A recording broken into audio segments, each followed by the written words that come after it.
Hey everybody, welcome back to Reaper Pro Tips with me, your host, Anne, and Disembodied Hands, Quindy, filling in for the still brain absent Justin and John. I'm pretty sure that, seeing them at this point is a long shot. But Quindy will bring us across the finish line, right, Quindy? Yeah. Oh, dearie me. So yeah. Sorry for the late starts lately, guys. My health has not been awesome. But I am soldiering on. So, hey.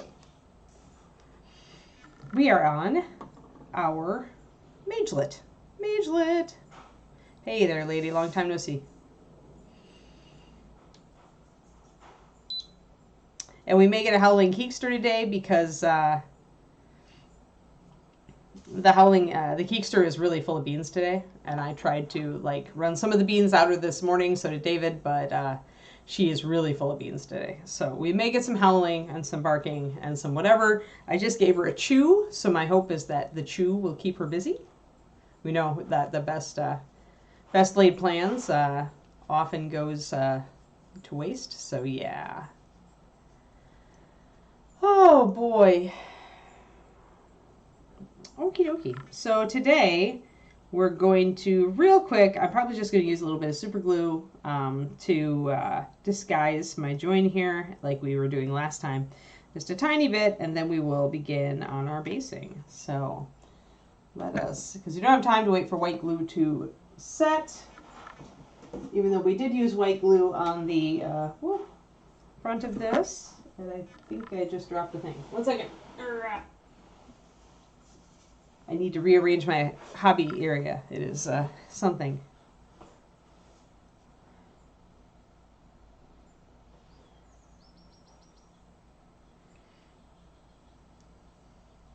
Oh, class was good for Kiki. She only hid under the chair for a couple of minutes instead of half the class, and she's definitely came out more. She was a bit of a demon. Meaning she was just barking at the other puppies to try to get them to play. There were lots of big puppies in the class yesterday, but she still liked the puppy that was slightly smaller than her best. There was a doodle of some sort named Willow, who was pretty fearless in there with the big dogs. There were there were 2 labs and 2 goldens yesterday, so fairly bigger dogs, but they were also older than Kiki, and they were really playing rough, and she doesn't. Kiki's a pretty good player. I don't think she's really a rough player by preference. So, and I don't want to necessarily teach her that play style either. So, she kind of kept out of their way and barked at them to try to get their attention. There we go. Just a little bit of texture on there to disguise that. Yeah, exactly. You hide under the chair as long as possible. That's exactly right. But yeah, she actually played a good game of chase with the little doodle.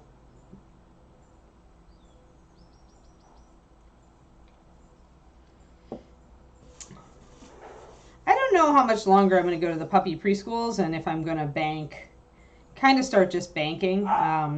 There's the barks. For the sessions for when she's a little older and we can do actual obedience. I don't want to get her in the habit of coming to class and then right away getting to play all the time.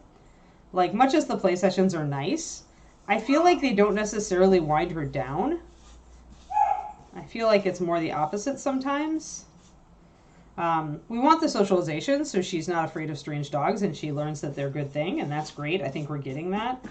But I don't think I necessarily want to do two sessions a week of this.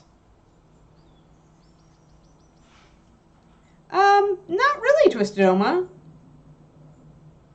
She wasn't really intimidating, the smaller puppy. I think that Kiki is a very, you must understand that Kiki was brought up by a mom who was very good at playing with her puppies and teaching them the ropes, and she also grew up with other adult dogs.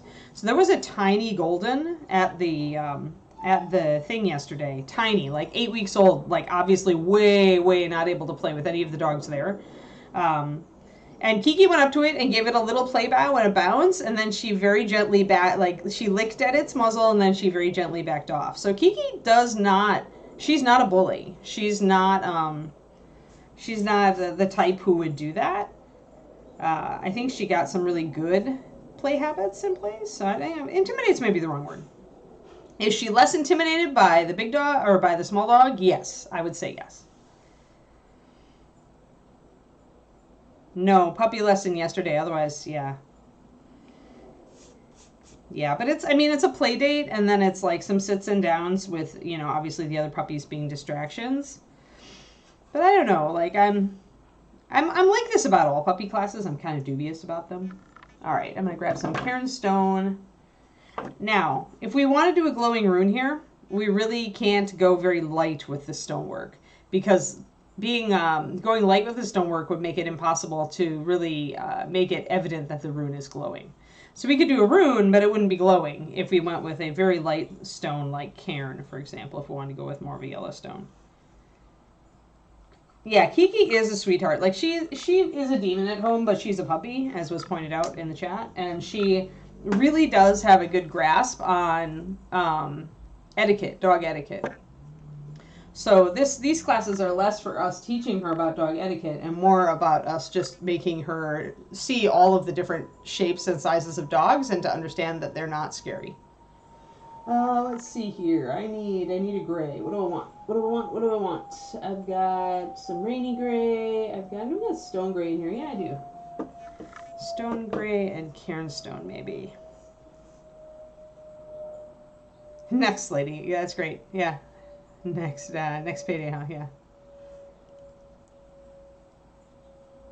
The smaller puppy was just a little bit smaller than her. Yeah, she just seems to like him. But I think you're right, Twisted Oma, in that she she herself is less intimidated by smaller puppies. She seems to like them a little more. But this doodle puppy was also more of her energy level. Wasn't as, and like I said, wasn't playing as rough as the big dogs were. Dogs have different play styles and play preferences for sure. And Kiki's is definitely, I think, firmly in the realm of chase me. Like, she likes a good game of chase. She doesn't want to wrestle and have all these fangs flashing around. That's not her play style. I don't think it was any of her littermates' play style. All right, so we've accumulated some gravel and we've disguised the join there in a really, really rough way, but we can do it. So we've got some fallen stuff and things like that.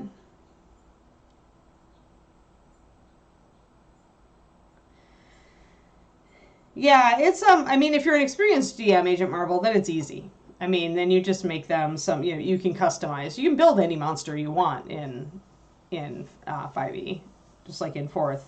So, like, you can customize a monster and make it a special thing. You could base it on lesser elementals and just say that it's like, you know, kind of a deviation from that, you know. Yeah, what Kerniko said. Just using them as elementals that are kind of humanoid in form. All right. But yeah, sky's the limit with D&D. It's all creativity.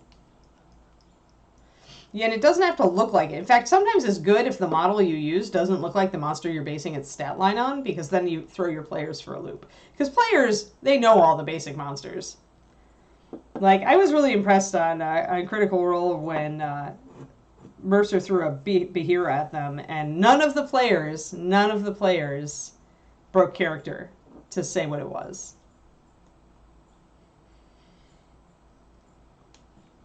And in my past games, man, yeah, everybody be breaking character going, it's a Bahira and this is what it's all about, you know.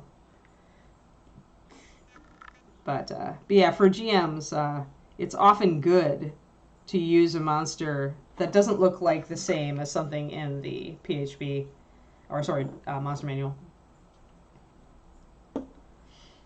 Because then you get the element of surprise still, and there's the element of not being sure what it can do.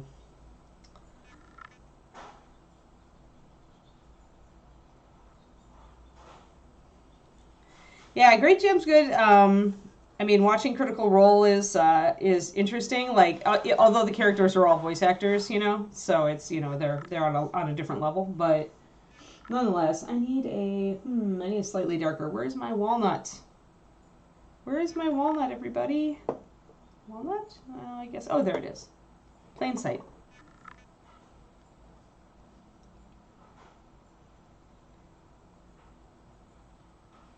Cool.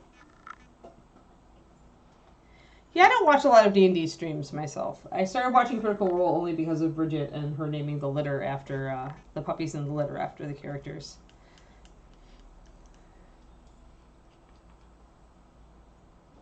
Mostly, it kind of just makes me want to play D&D. So I'm going to do 1 drop of walnut brown. I'm going to do 4 drops of stone gray, just to make a shadow color.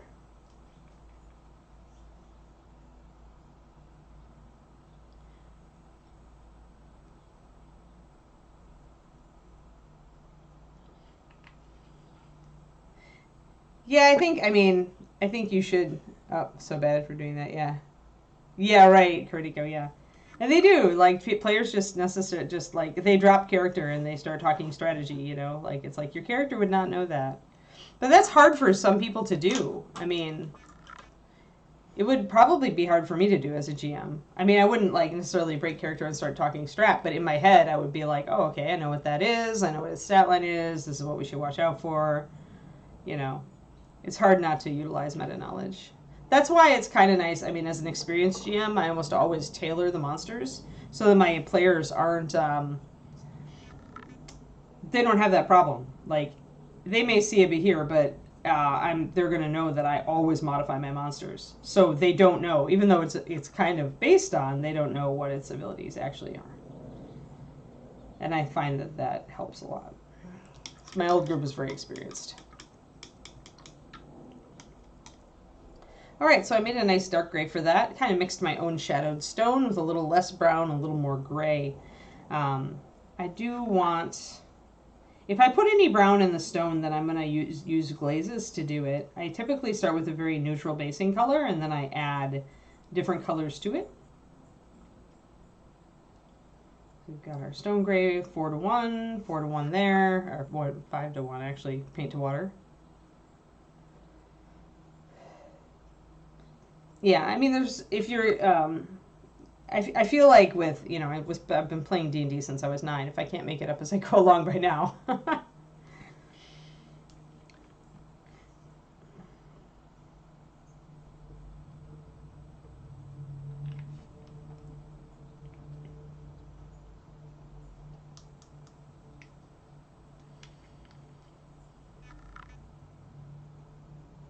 There we go. But I know it takes a while, too, for some people to get comfortable as GMs to the point where they feel like they have a good enough feel for the game to do that, you know. There we go. So using Cairn Stone gives us a warmer, lighter highlight.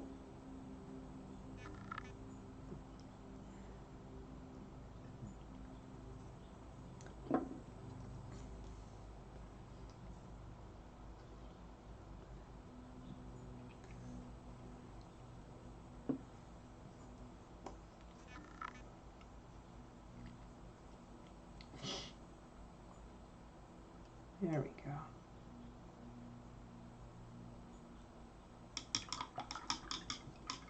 Hello, Bill. I've been better, but it's okay.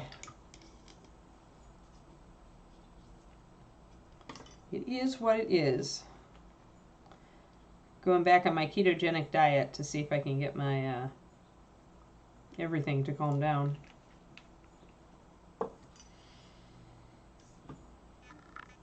There we go. So yeah, expect a little keto brain fog over the next couple days, guys. The keto flu will have me in its grasp.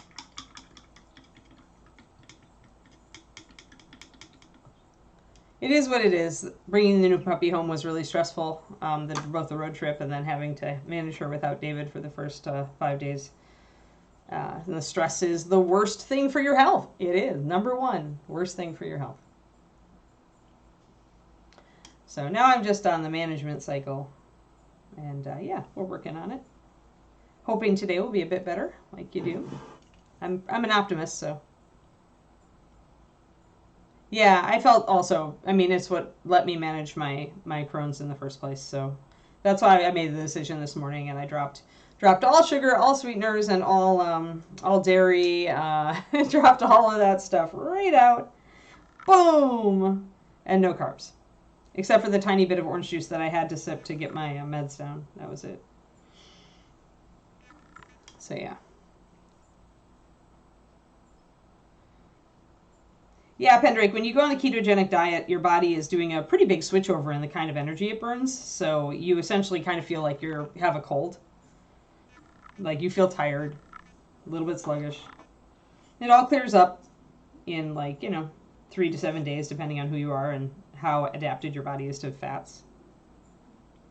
When I go in, I'm close to zero carb, Bill. I do not stay at that, but I have found that if I go over 20, I drop out of ketosis. I'm not normally a hardcore ketoer. Like I'm not like trying to do that. You know what, guys? I'm gonna start with a shadow color. Actually, I'm gonna put down the shadow and then we're gonna bring it up. So let's just put that all on. And this will help all of our details stand out once I get this nice solid coat of paint on here. I am leaving flat areas because I do want some of this to have been like old worked stone that's just mostly crumbled. But yeah, I go like 5 grams a day when I'm in induction, I think. I leave myself a little wiggle room. Like I make my own like flaxseed muffins, but I use some almond flour in there and there's a little bit of carb in there, so little stuff like that is fine. And I have to take orange juice with my meds. Like that's something I must do. So I have no choice there. So that's at least 4 or 5 grams right there. Because orange juice is like full of crap.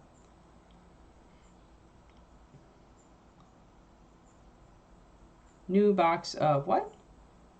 Oh, D&D rings. Real magic item jewelry. That's so funny.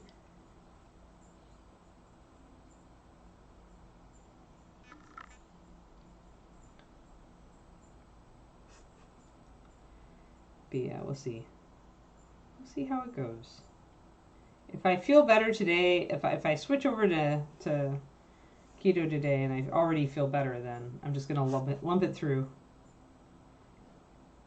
Because it's been kind of a rough ride the last week or so.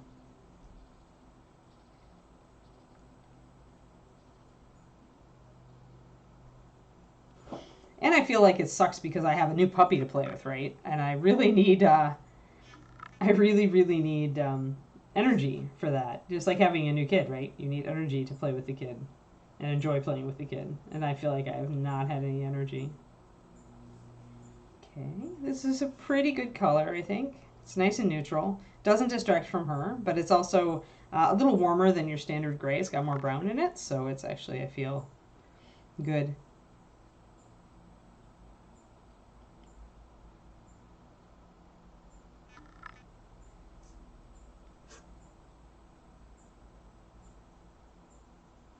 But yeah, I have not been sleeping well, and that's also a big, like, no for me, so gotta do something. Going back to the keto. It's been a couple of years now since I was in keto. Went to low carb when I moved out here to California so that I could cook for David easier. All right, so let's check. I think this is all dry over here, but I'm going to switch to a crappy brush just in case it's not. Pendrake specifically, my doctor told me, take it with a sip of orange juice, very specifically.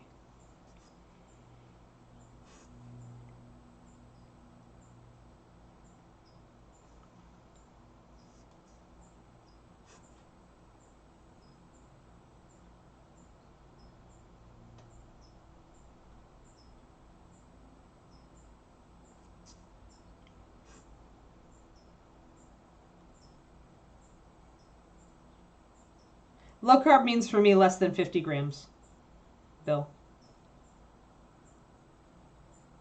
So most days,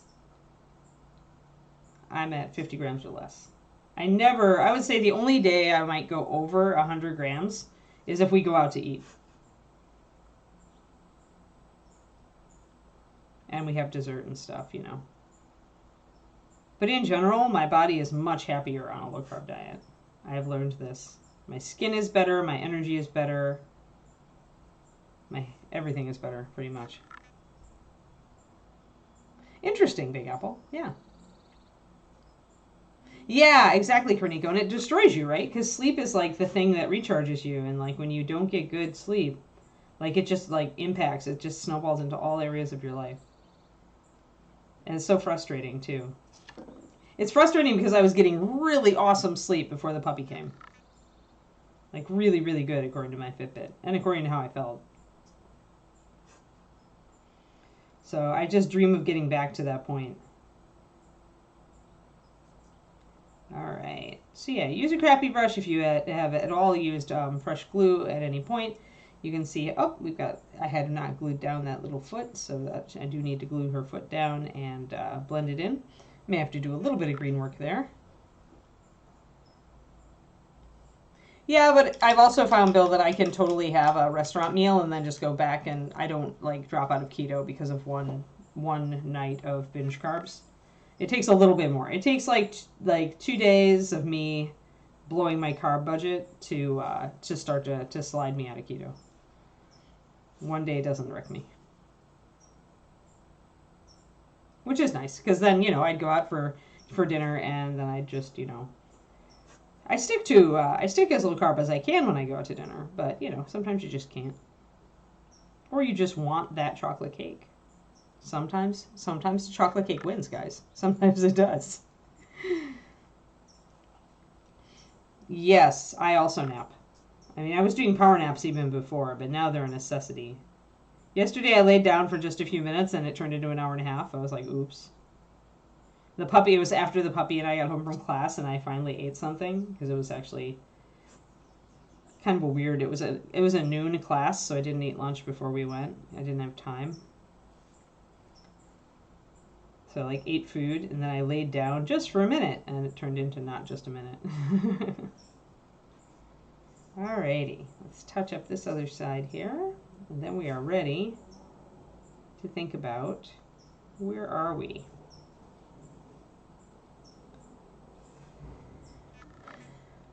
Chocolate cake always wins.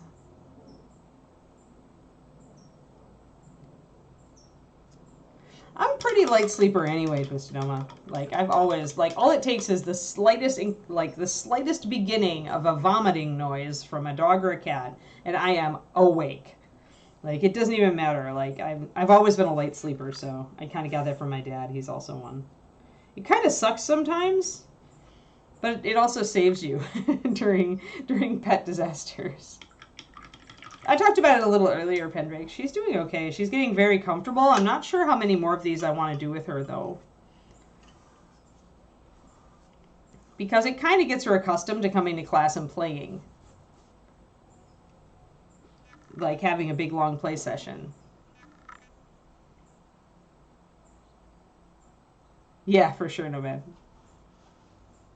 Hey, Cinnamon Minis, thanks for the raid. Thank you for the raid. But yeah, Keekster got to play with some all new dogs yesterday from the previous class. So it is definitely she's getting to the point where she now understands that puppies are puppies, no matter if they don't look like her or not, Oh, very different, Agent Marvel. So the puppy preschool understands that puppies are not really ready for a full 50-minute obedience class. They just don't have the attention span, and it's just really stressful on them. So puppy preschool is you bring your puppy in, everybody unleashes their puppies to play together. They get 20 minutes of play, and then you release your puppy, and you get 10 minutes of training, just little basic stuff like sit and down. And then you get another play break, and then you end the class. Either they have you pass your leash to the next person, so your puppy gets time being, with someone else and not just with you, or they do baby agility for basic large motor coordination skills.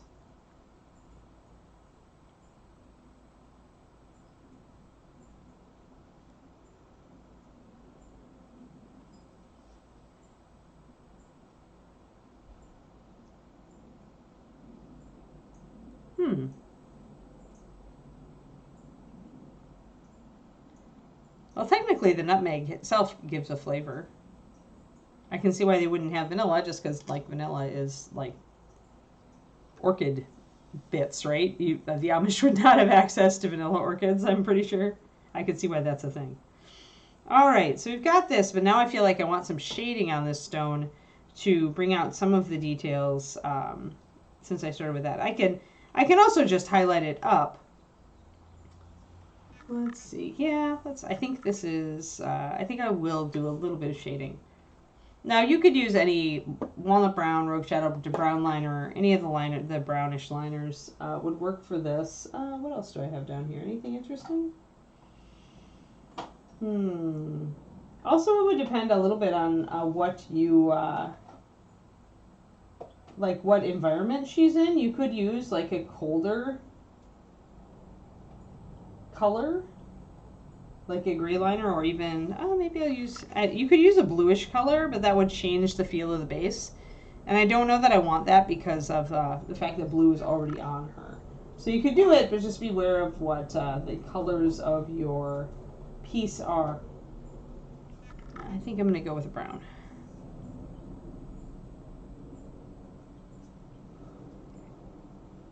It was just bland. Maybe that's just because we're used to other flavorings in there.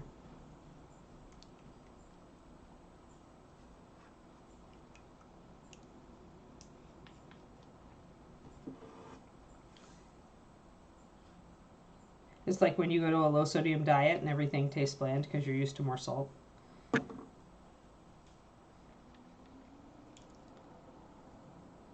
I'm going to do like a 1-to-1 on this rogue shadow. I would probably do a 2-to-1 on brown liner. But rogue shadow has a little bit more oomph to it. And I accidentally dropped an extra drop of water, so I have to do an extra drop of paint. Yeah, nothing against vanilla. I love vanilla. But I can see why the Amish recipes would not include it. I mean, maybe almond extract? I always use almond as an optional if I don't use vanilla.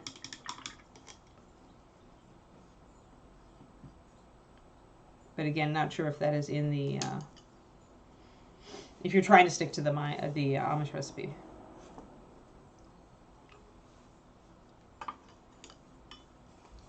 I've been making a lot of keto muffins the last 2 days.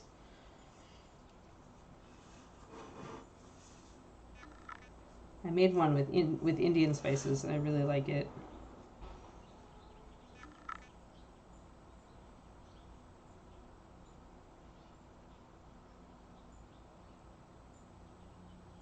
Oh yeah, that pretty much, yeah, diabetes for sure. Yikes. Alright, so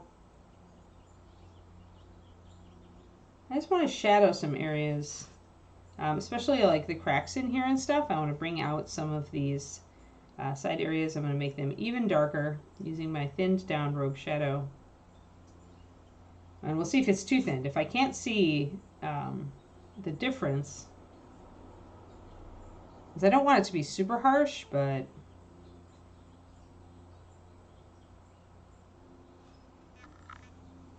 I do want some shadows.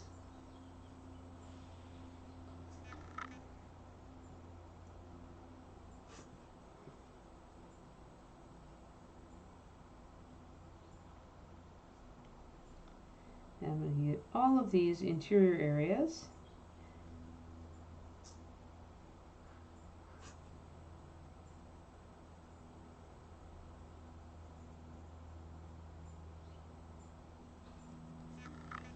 So that will at least darken down these areas and really make them stand out.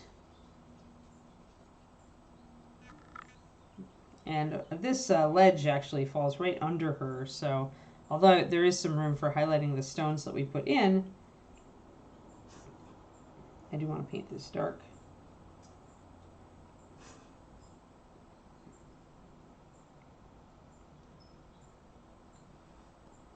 And I do have to repaint her boot there, where I separated it from the base.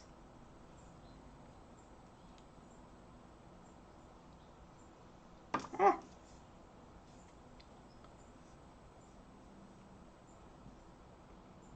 Now I could put a wash over the whole surface, but I am trying to be a little bit selective in where my darkest shadows go.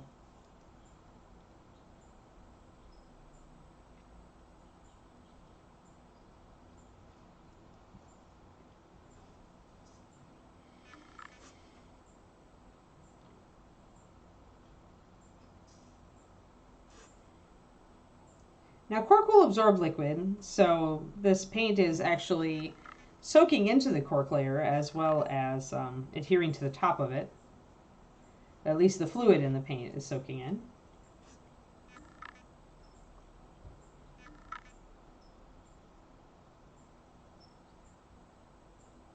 I want just a little variance here. So I have a little bit of dark and light variance kind of patterning in there. It's just what I want. All right.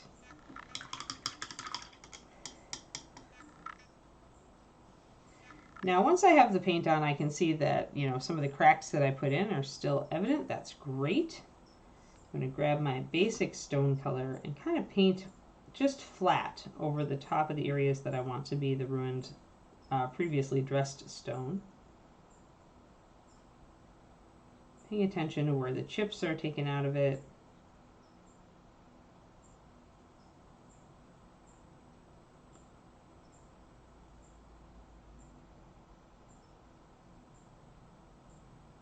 And doing a little bit of a stippling stroke as it moves back further.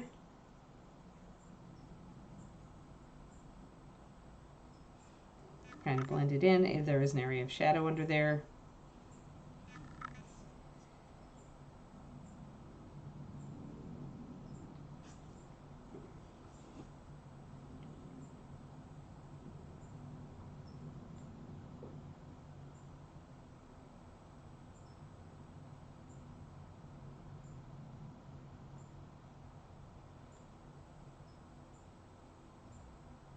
And if I accidentally lose that crack because I've covered it over as I bring this in, I can always take my darks and bring that back. I do want that crack to be pretty narrow.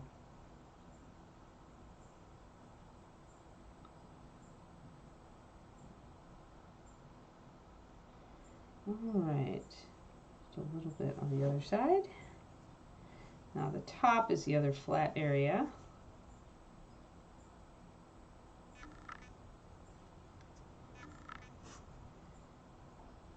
And the cork texture is, again, is up here, so we'll play with that in a bit.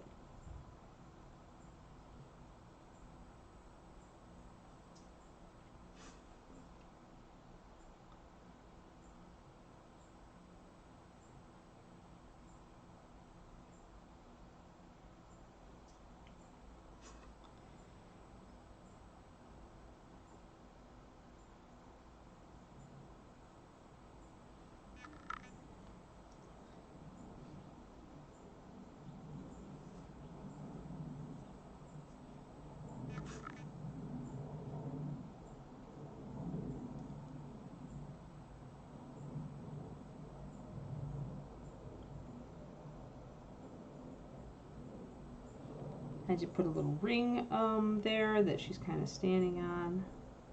So I'm kind of keeping that for now. I'm not sure if I'm really going to keep it, but I'll try it out.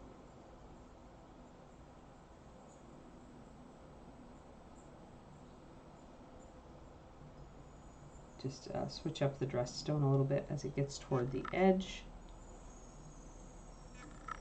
All right. That's cool. Now I am actually going to dry brush a bit on the stones. Got to make sure everything is dry, however. That's never a guarantee. It's still wet back here. So I want to work on the stuff up here specifically. I'm going to switch to a different brush. I'm going to actually not switch to a dry brush per se. I'll switch to my synthetic that I was working with that's got a fairly good tip on it because I want to be able to dab on and get these stones, pick up these stones here. So let's pick up some water in our brush. When you've got a long thin brush, dip it in the water first, squeeze the water out, then load it.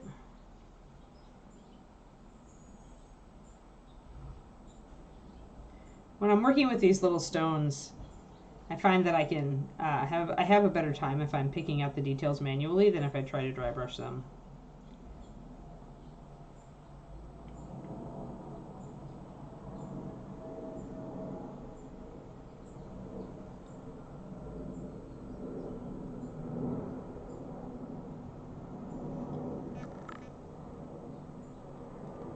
And I also need to remember that these are in shadow, so I may knock everything back down here with a wash, but I do need to bring up highlights first if I'm going to do that. Otherwise, the stones will all just kind of blend together. Because I started with just such a dark base coat, I need to actually bring up some highlights before I can throw a wash on there. No one is talking. Everybody is busy. It's Tuesday.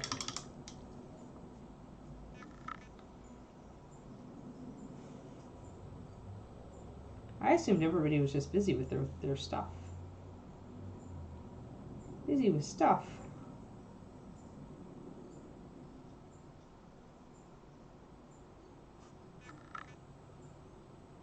Looking up things. Because that's what Pendrake does. Looks up things. Very useful. Oh, I hear a Kiki moving around. Hopefully she goes back to sleep. She can be as dingo as she wants after the stream. So this is where I'm not dry brushing. I'm essentially just using the tip of my brush that has a little bit of paint on it and scraping it over the top of the gravel here to pick up a bit of the paint. This gives you the effect of dry brushing, but it's a lot more precise, and I prefer it.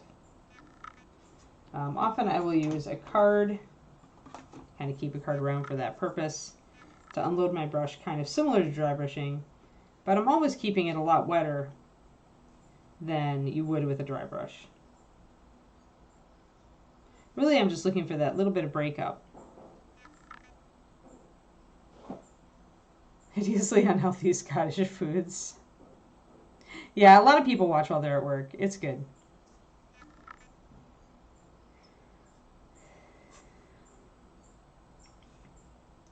Yeah, even David agreed that Kiki was full dingo. Like, she was so full of beans this morning.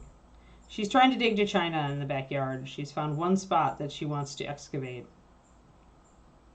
And I'm kind of caught between, like, letting her excavate it or trying to, like, distract her. Because, honestly, if I distract her from that spot, she'll probably find another spot to dig. And this is entirely because the breeder allowed the puppies to dig in the yard, by the way. They were all diggers, so I've got a digger. The spots she's trying to excavate right now, or trying to dig to China with, as I like to say, is actually kind of out of the way and not really a big problem. So, like, it's probably better than her digging in the middle of the yard. And so I'm like, maybe I should just let her.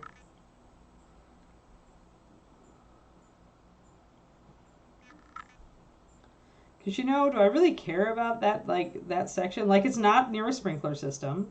It's not near the new shrubs, although if she keeps going in, then she will hit a new shrub, and then I'll have to essentially put a piece of plywood over it. Spoil her fun. And it's not that we're, like, ignoring her out there. We're trying to entice her to play. She just loves to dig.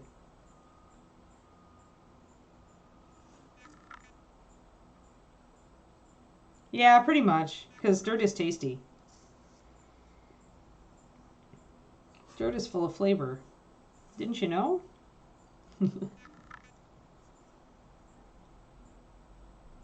None of my other dogs were diggers, so Kiki is just trying to forge into new territory, from what I can see. It just goes to show that even, I mean, given she's an outcross, but even so, like, it just goes to show that even if you own, like, 6 golden retrievers, they'll all be all different. It's like,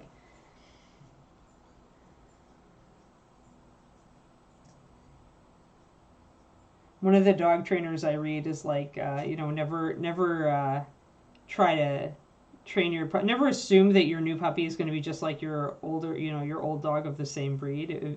And she likens it to, you wouldn't have liked it if your teacher kept comparing you to your older sister when you were in school, would you? It's kind of like that. I'm like, yeah, that actually is close. Every puppy is their own person. This puppy is definitely a digger. So we have to make things really interesting out in the yard for her not to go and, like, hang out and dig. She really loves it. So we're highlighting up stuff, and it's getting a lot more consistent. We can also see our details there. I'm keeping that shadow on the inside rim right now. It's really stark right now, but if I put a little bit of a wash over this, then it won't be, so I'm feeling okay about it. Your unhealthy food doesn't faze me. Nice.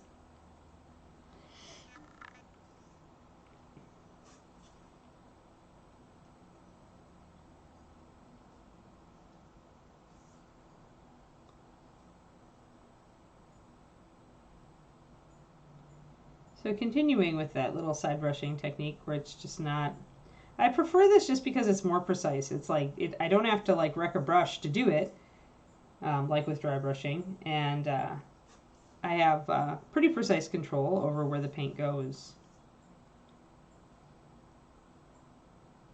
It does require a little bit of just learning when the brush is just too wet to get the effect you want, or when it's too dry. Like if you're brushing your brush over the surface and you're not picking up any details, then your brush is too dry.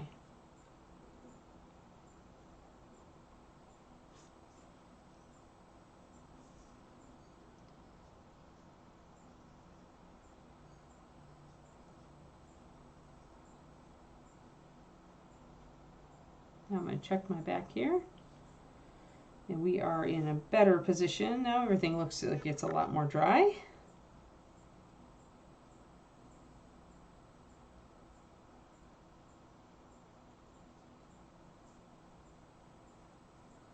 You can make your own though, Grey Wolf. I have, what did I do the other day? I did jambalaya. You can find recipes. I've been on a limited diet so long now that I've just learned to like just make my own of anything rather than look for it in a restaurant or a grocery store. But yeah, there's some good guides to making like authentic jambalayas out there, worth playing with.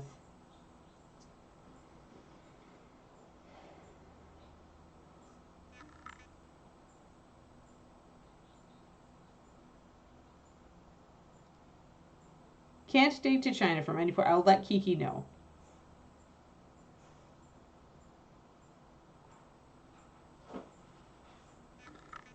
Okay, I'll warn Kiki that she can't drown us. She cannot let the ocean up into our yard. Maybe she's just trying to do her own like journey to the center of the earth. In which case she'll like make a volcano in our backyard. So just a little bit of stippling and side brushing at this point.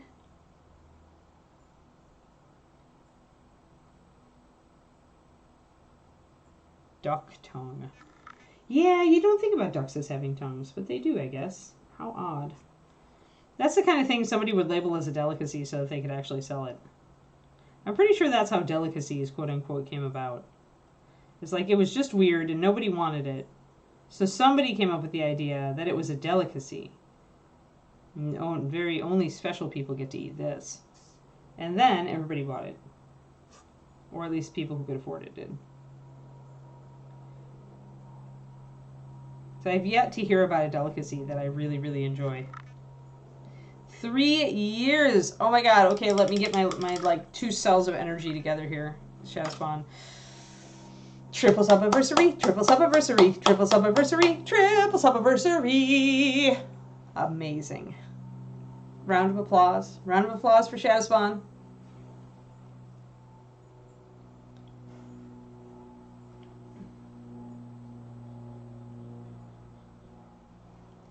I think the deep fried foods in the States just have like their origins in like fairs that, you know, decided, hey, if we can deep fry Oreos, someone will buy them.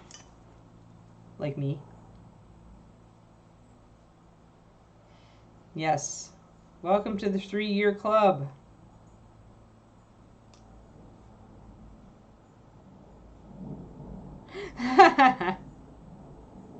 Really? You want that? We don't want that. It's all yours.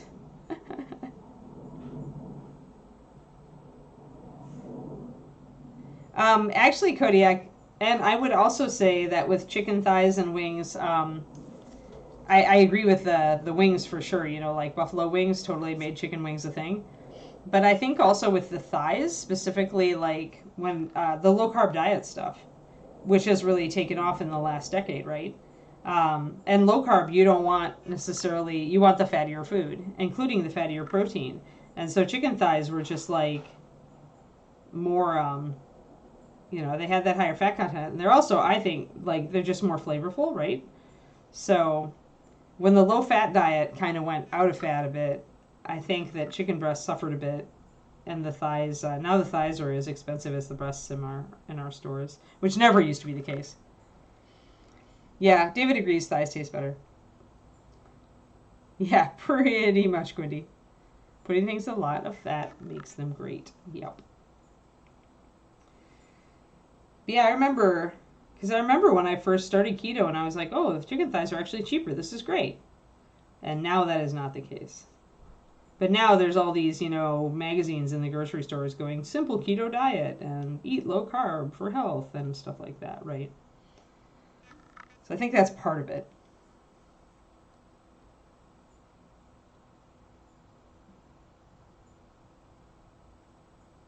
It's true, Grey Wolf, it's true. I could, but that's work. And I have such low energy right now. It is work.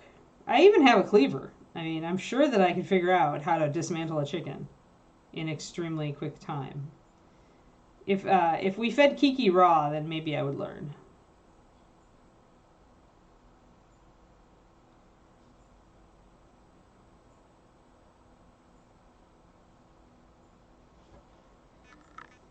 There we go. So I'm taking some of the parts that are sticking out and I'm bringing out the texture there. Yeah.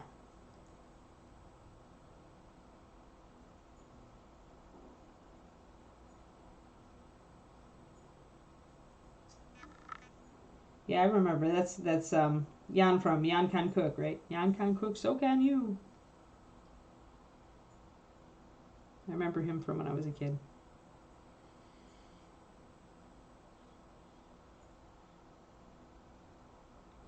And just bringing out the texture. More and more texture. We bring it out, we bring it down, bring it up. Just trying to make it look interesting.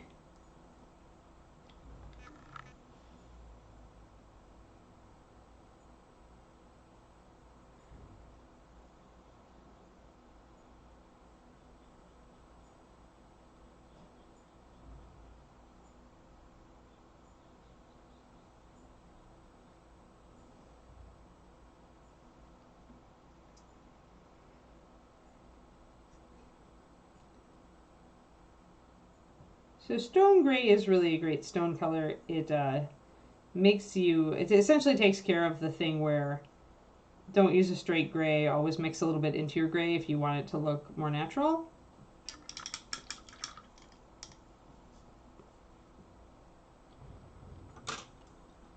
Because it already has the brown in it, so.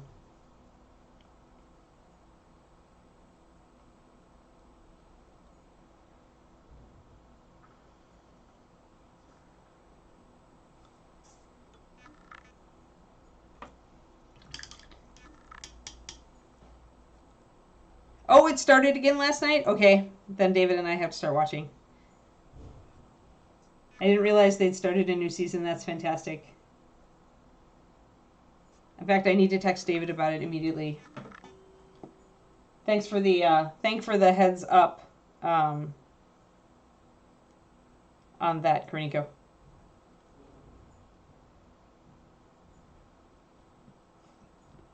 I'm going to tell him right now. That's how much we love the Great British Baking Show.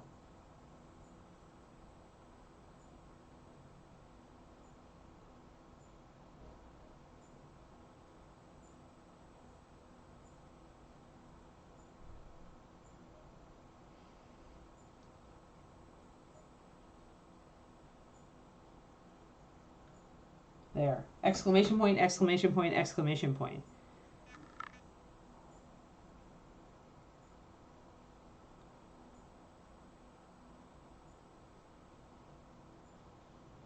Oh, Halloween Baking Championship. Yeah, there might be a delay. Let me tell him before he tells me that.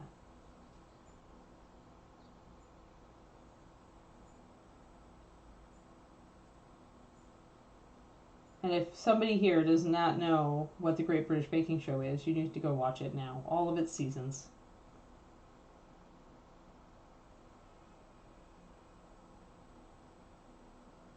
There. But yeah, thanks for the heads up, because that means we'll probably get it in like a month. I think we usually get it around October, November. Yeah, well, he's correct, but it doesn't mean I can't use gray to actually like base coat my stones and then add in other colors. But yeah, if you go look at rocks, rocks are all sorts of colors. And the gray ones are usually slightly bluish or brownish. And often they're lighter, but sometimes they're darker. And often they're brown or golden or red.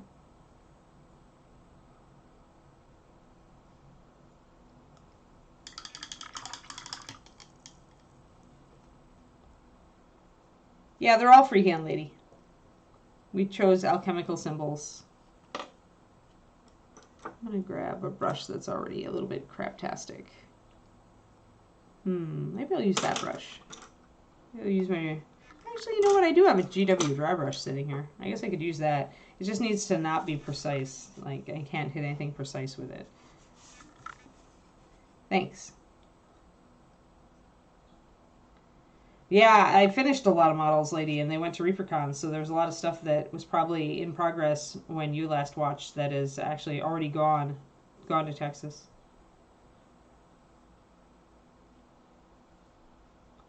And maybe Proctor's right. Rocks aren't gray. I mean, they can be blue-gray or brown-gray or tan-gray. Like, they do tend to be muted colors, but they aren't just gray.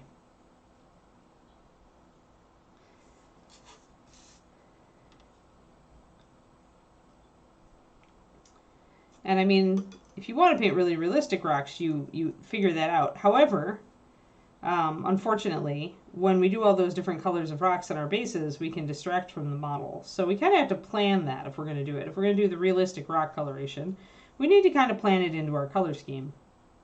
And I did not do that. Although I still feel that it's completely fair to start with gray and then introduce a bunch of other colors.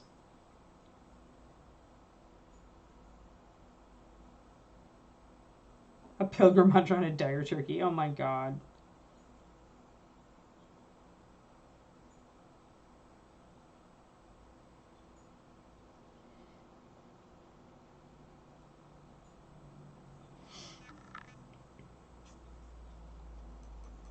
Yeah, it's on Netflix here, I believe. They're the ones who have the rights to GBBS.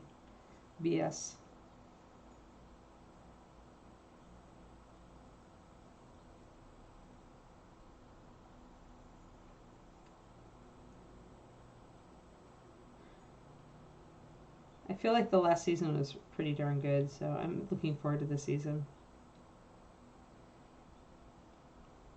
Although I don't know, like, what dire magic causes Paul Hollywood to continue to look younger every year. Like, I'm not sure what sorcery that is.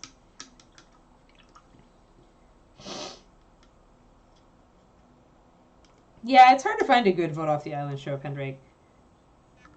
There are a couple other good food ones out there, but Great British Baking Show is still the best one.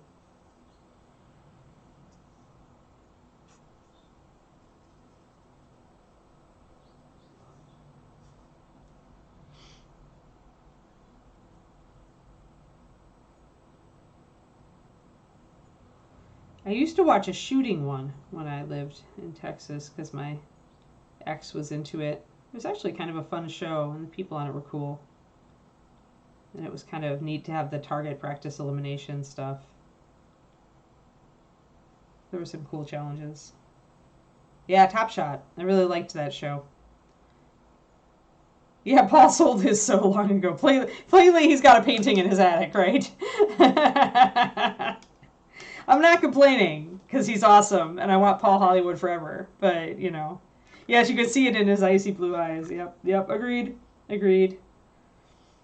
He's so funny, though.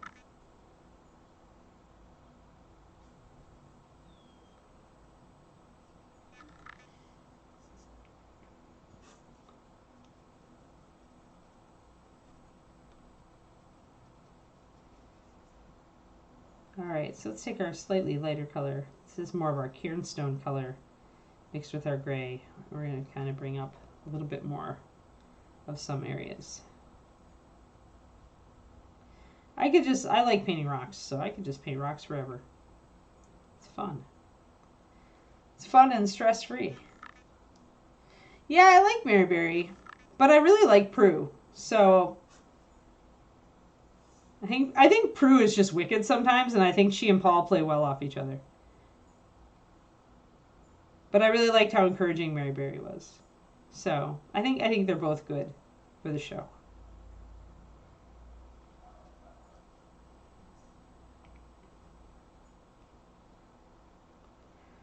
But yeah, the great thing about basing really is that you can just like don't rush it, just enjoy it. Like you're adding, you know, some cool sense of place to your model. And it's very for me it's very zen, it's very therapeutic to do basing work. Try to make the rocks look real. I don't think so, Kernika. We had like an American Bake Off one year, like a Christmas one. But I don't think we get the charity stuff.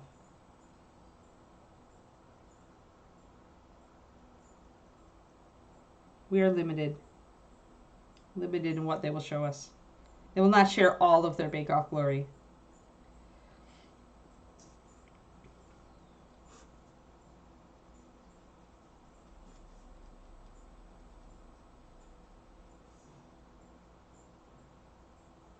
I like it when Prue is so wicked that even Paul is wowed. They're just funny.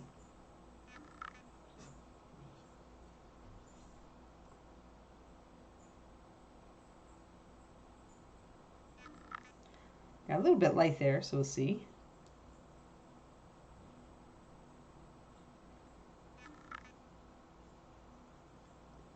Bring in the lighter color up top too so that we can keep going. Same company, same tent. Yeah, we just don't get them.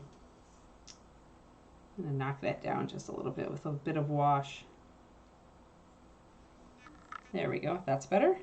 So you can always take, like, I just took my shadow color, which I've thinned down to wash consistency at this point, and I just knocked that bit of gray down so it made more sense.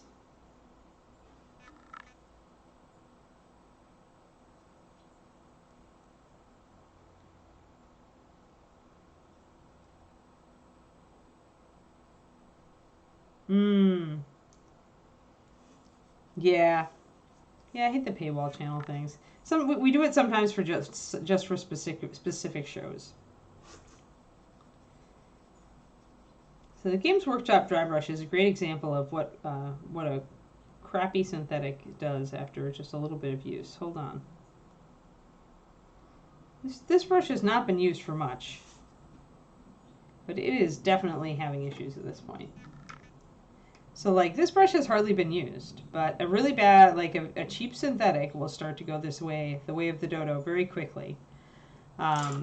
Whereas a good synthetic will keep its tip for longer. And so there is definitely a difference now between a quality synthetic and a not quality synthetic, in my opinion.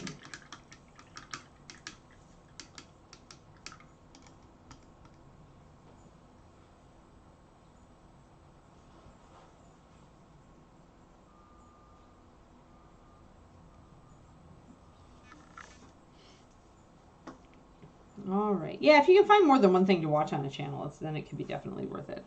I'm going to stick to my crappy brush, though, because it is it's easy to make an irregular pattern with it. Like when it splits like this, it's very easy to like just kind of stipple it and make an irregular texture pattern.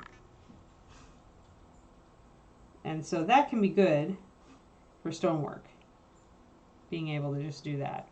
So when your brushes kind of get craptastic, that's why with synthetic ones I'll keep them, because it lets me create this kind of texture.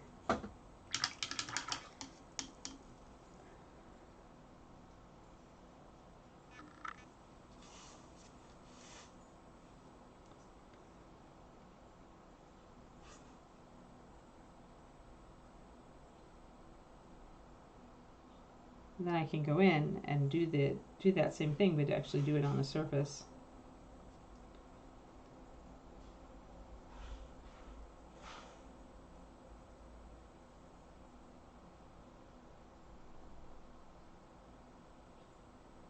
I hear a puppy wobbling around in there. And that gives you a nice irregularity.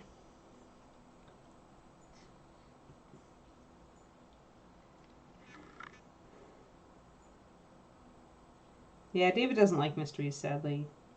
I grew up on them because my mom always read them, and so I stole her library books and read her mysteries.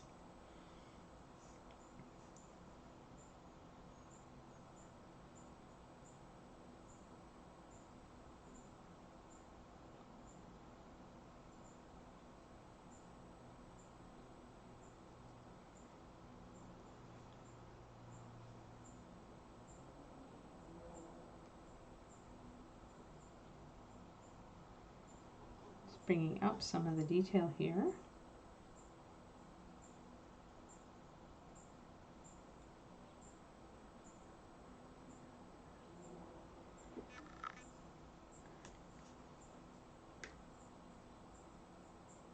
So that's starting to look quite natural now.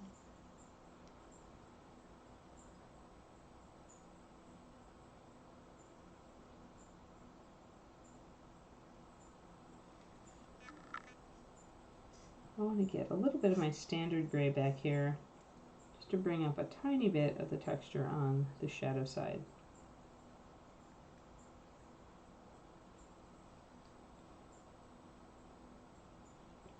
Just so nothing is quite dead shadow.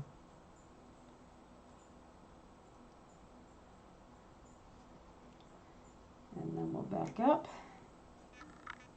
So now we've got really a good start on bringing out the texture on this.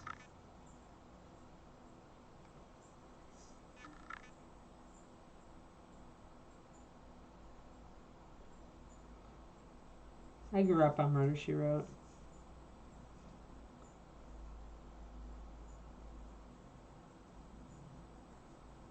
That's actually a problem that mystery writers talk about a lot, is like, how do you, if you don't set your series in a big city, you know, it stretches the bounds of credibility to have it in a small town and just keep having tons of murders, right?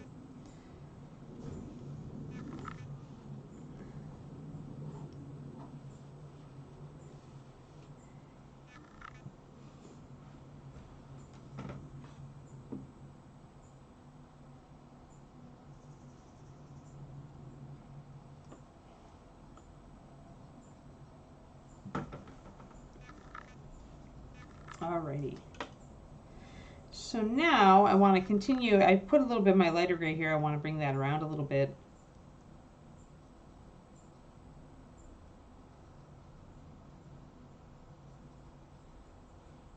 Yeah, exactly, Agent Marvel. Yeah, because otherwise, yeah, Caput Cove becomes the murder capital of the U.S. very quickly. It's something that mystery writers who embark on large series have to keep in mind, though.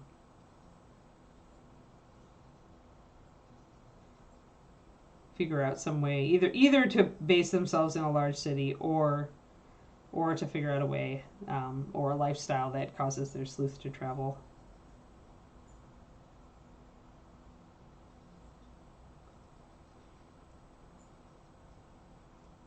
I looked at the miniatures Kickstarter for Brandon Sanderson last night. I think that if you're a fan of the Stormlight archive, then the models are very appealing and very in character. I think for people who are not into Stormlight, the models are like, well, I guess that one's kind of cool, or that one's okay, you know. David had a very lackluster response to it. I was interested, but that's because I've read 2 of the books.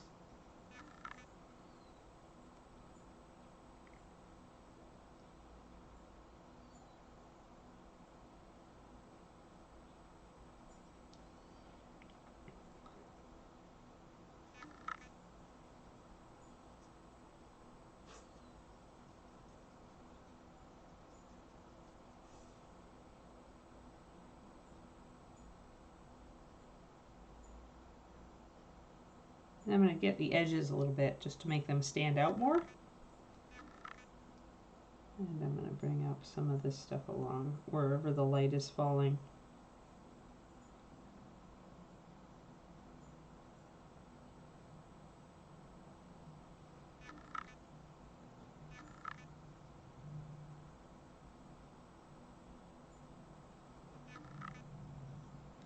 That looks good.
So just bringing everything up, making the stuff that's around the edges come out a little more so that it really stands out next to the cracks here.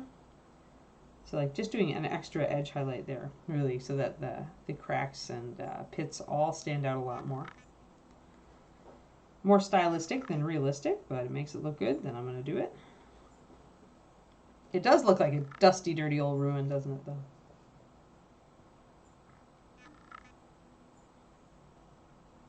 All right, and I want to do the same back here. And next I'm going to put the flagstones in, I think. I think I want to put a little bit of dark up top.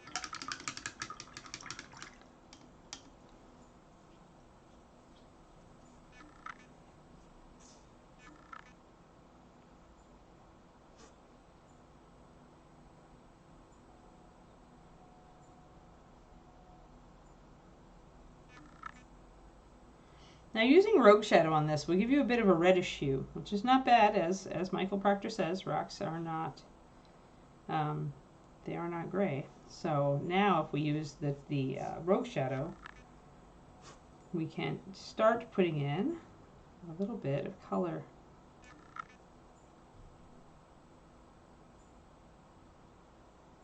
And I'll just put it in here and there in the shadows to bring in some reddish color. I'm not getting a buzz. Anybody else getting a buzz? I don't hear a buzz in my area. But the camera is in like fixed focus. It's not, yeah, it's fixed focus. Dabber.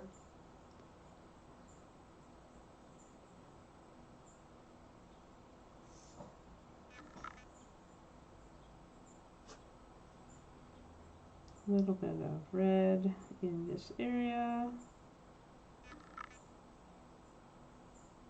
Huh.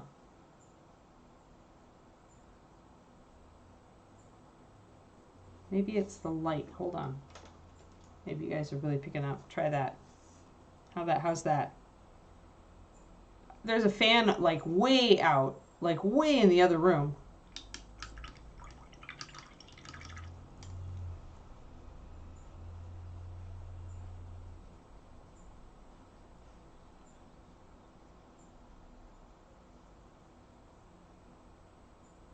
Very occasional. Huh.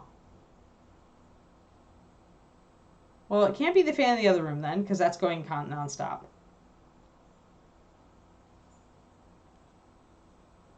I'm just looking around trying to hear anything.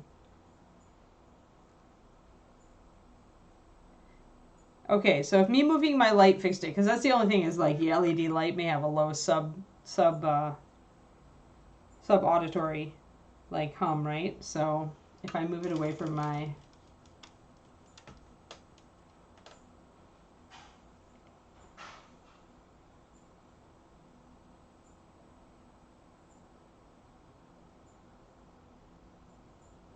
all right, so maybe it's the light.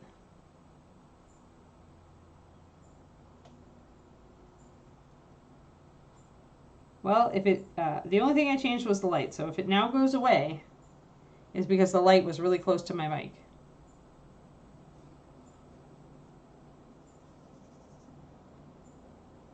And I'll have to watch that in the future. All right, let's do some stone gridding in here. Since I still have a bit of the cork texture, if you want to have a flagstone texture for the top of your cork, you will have to put something down that's thicker that will get rid of the existing cork texture.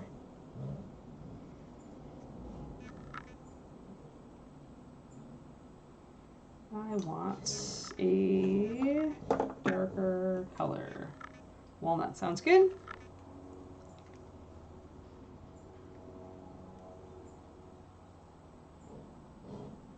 Well, now there's something outside, though. Somebody's doing a power tool outside, so don't mistake it for the same thing.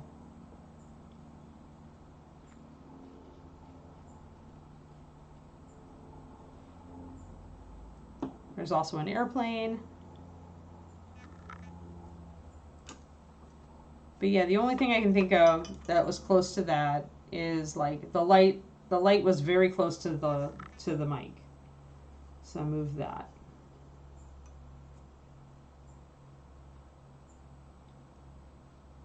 Oh, but face cam's already like all the way over here. Weird. And I don't see it refocusing. Like normally when face cam refocuses, you can tell. Because I'll go blurry and then not blurry.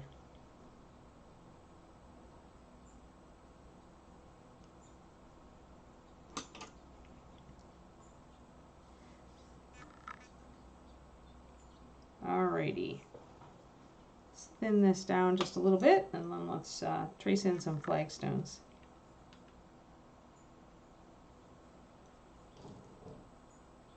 I'm just puzzled because I have no idea what it could be.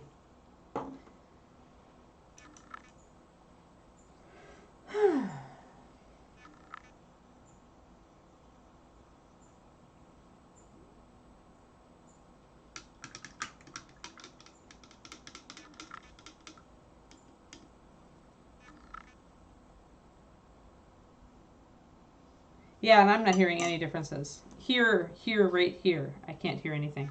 But I don't know how good my high frequency hearing is. May not be good at all. So.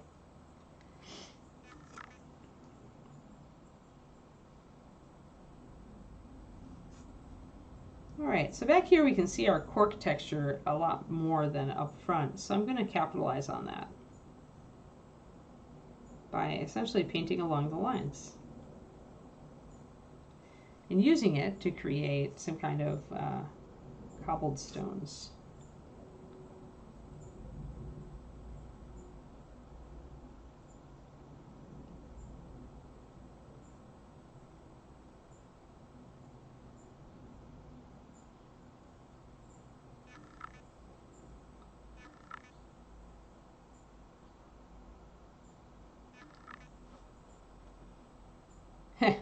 I'm not waking up, Kiki. Hey there, Lizana. Yeah, we're just working on basing today. I was just starting to use my cork texture as a pattern for stonework here.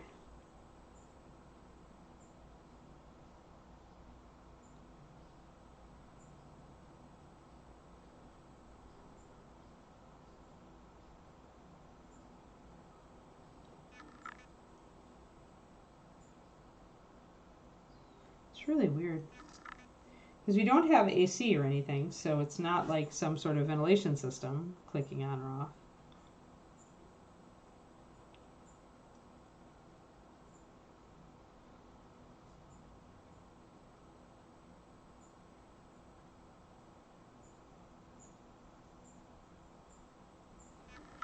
Doing a little bit of work.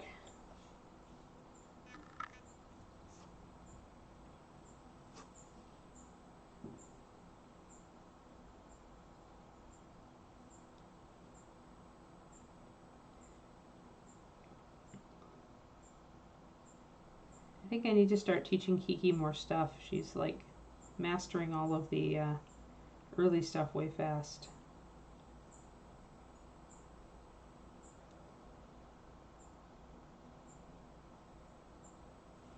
All right. Confirmed MCAT.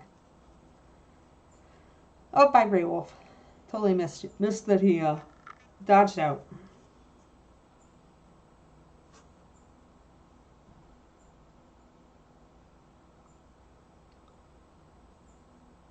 I think I'm going to put a few more in there.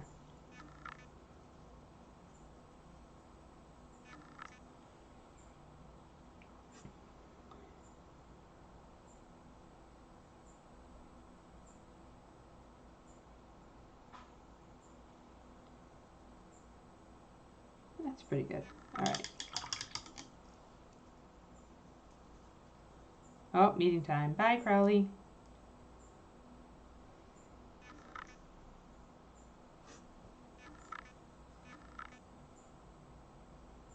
And there's no llama, I heard today, right? No Alpaca Nation. The Alpaca Nation is still recovering from moving. Is that what's up with Luca?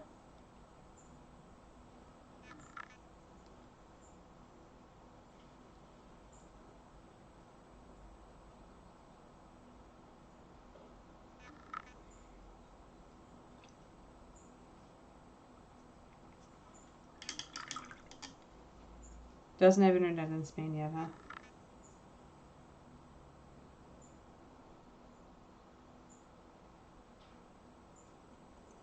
Nobody expects the Spanish internet. He's either totally enjoying that or totally frustrated by it.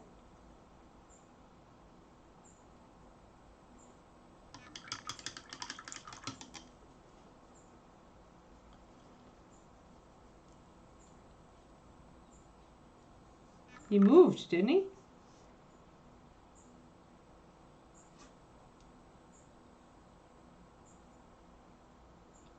Because his girlfriend is Spanish? Right? Trying to remember these things. Remembering details about other people's lives. Very hard. Very difficult. Moved there to be with his girlfriend, yeah. Like, I moved to California to be with my boyfriend.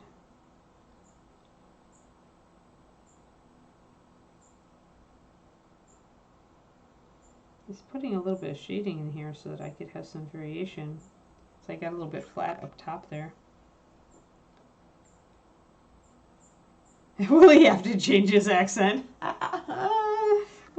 Critico. Good one.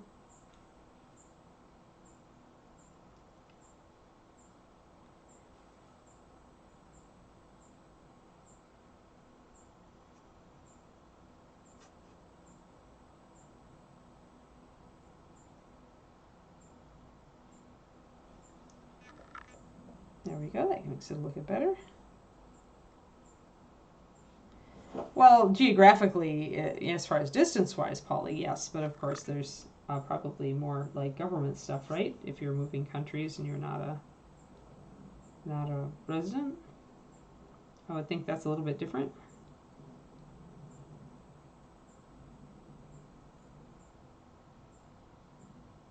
I would think there'd be some hoops to jump through, but I don't know. Maybe not.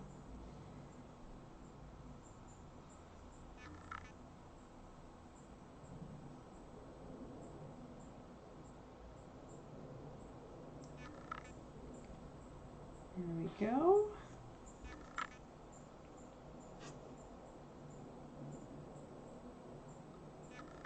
Bringing in some texture. Yeah, text changes it very least, right?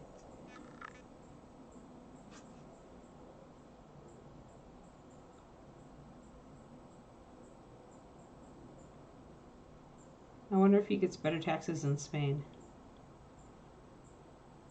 Though to hear Sergio tell it, the taxes for being self-employed in Spain are not that great. All right, so nice kind of crumbly looking thing there going on. Oh, right, still EU. Yeah, I just forget that changed a lot.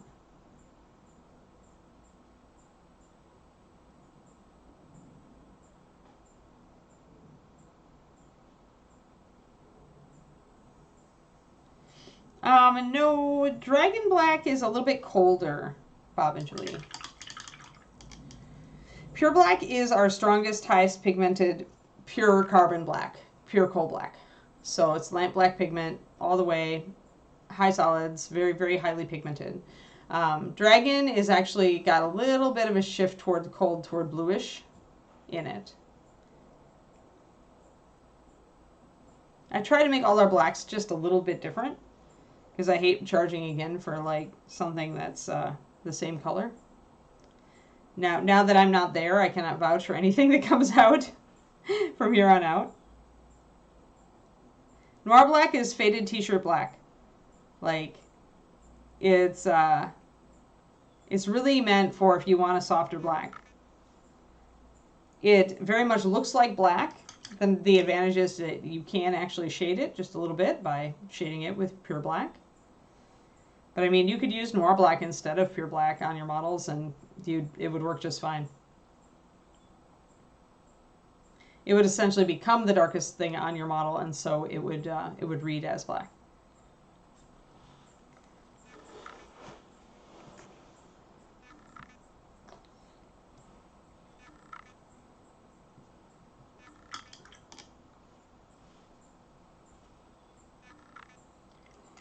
Oakley dokley.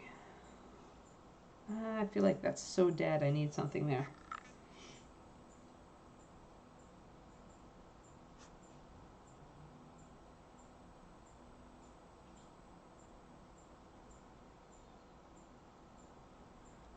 It's a little bit. There we go.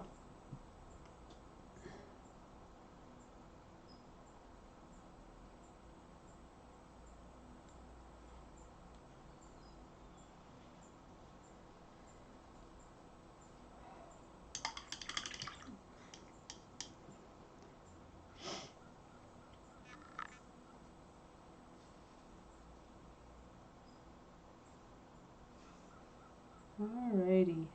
Yeah, there are so many places to live, right? So many places.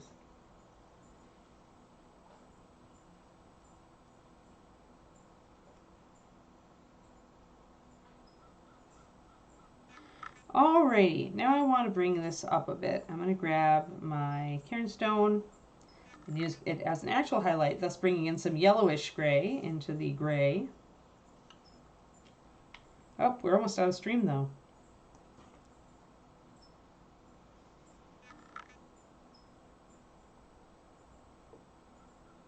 I think Twisted Elm is a farther afield than Denton.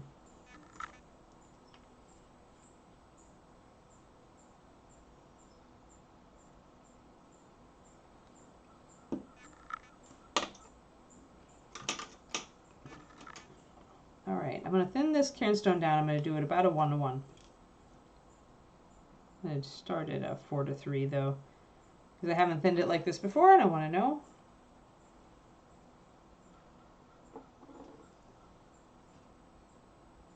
Yes, time flies when puppies are sleeping. Yep. Then I'm going to get her out and she's going to be a little dingo beast. Such the dingo beast. She ran into the bedroom this morning. She managed to get her way past David through the gate. Ran into the bedroom, knew exactly where my t-shirt was on the dresser, got it, and ran off with it.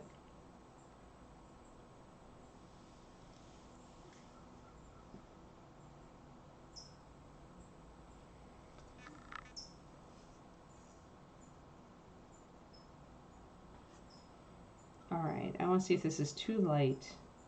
Actually, it's not bad.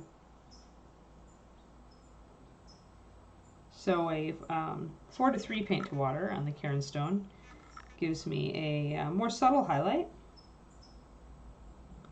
Lets me bring in more of that texture again.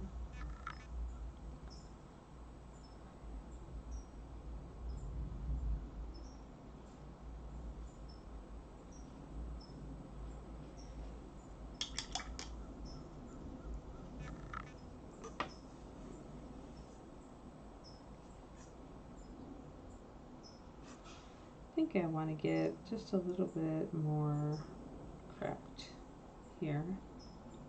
And I lost a little bit of my crack in the stone here.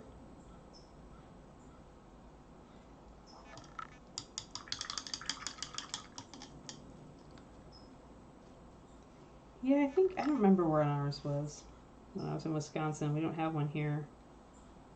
Tornadoes are not a thing of the South Bay area.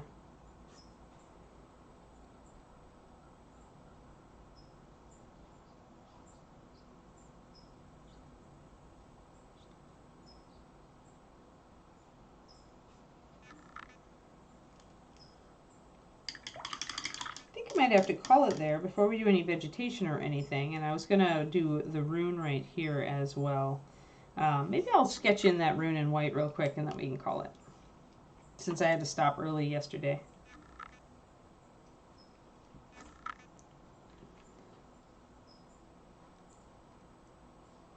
Oh. Giant lightning elementals. We don't have those here either. We have earth elementals in California. And fire elementals.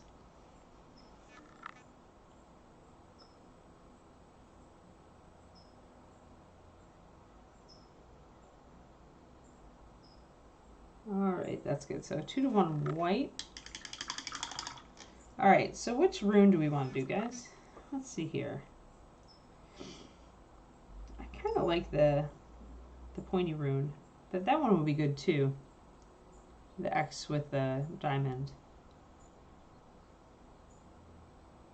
Yeah, I kind of like, and maybe it's that one. Maybe we want to use this one. So that means we need to do an X, then bisect the X, and then do a little diamond and a dot. Oh, you have his water elementals? Yes. No wind elementals, huh? No air. All right, so X and an X.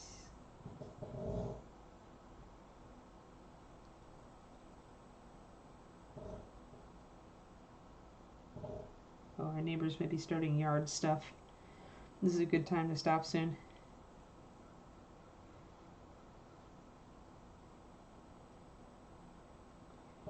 Straight down, and then this.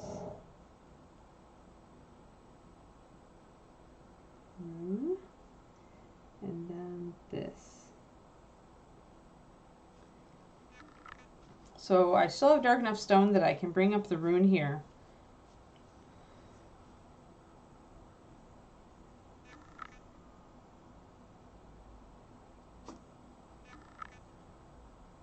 I'm going to sketch it in really solid and white and think about, for next time, what color I'm going to have it glowing. Probably that blue, that pale blue on her gems.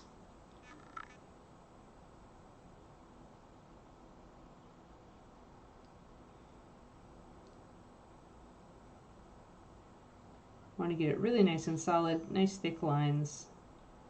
You can always trim those back.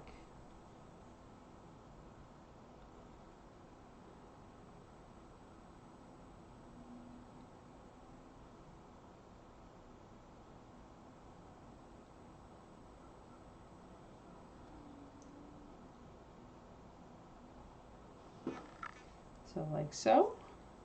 Bye, Marvel.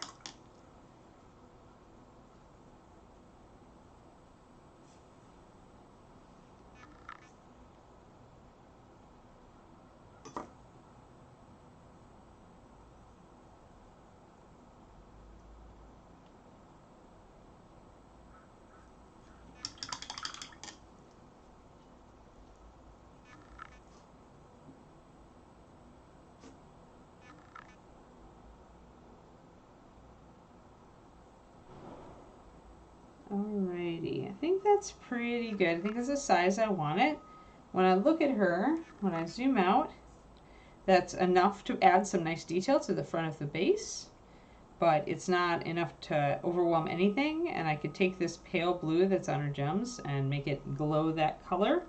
So we're going to just keep that there. We'll produce the glow effect next time. We'll do the coloration, and we'll do vegetation and maybe just a bit more color, introduce a bit more color into the stones, depending on where I want her to be. So yeah, I think for a cork base, I think it's a nice enough base. It's got some nice texture, some interesting features, and we'll just detail it up and color it up a bit more next time. So yes, the rocks are not gray. I like starting with gray and then bringing other colors in. There we go. So let's see, is there tomorrow? Yes, today is Wednesday. Tomorrow I may be a couple minutes late. I have a doctor tele appointment that I have to do online. So when I am here, however, we are back to Mr. Fish. Mr. Fish. We'll continue with Mr. Fish's face and probably work down into his chest and his belly, figure out what I'm going to do down here to kind of give it a shadow because it's just way too pale right now. So yes, it rocks, Kodiak. You're so funny.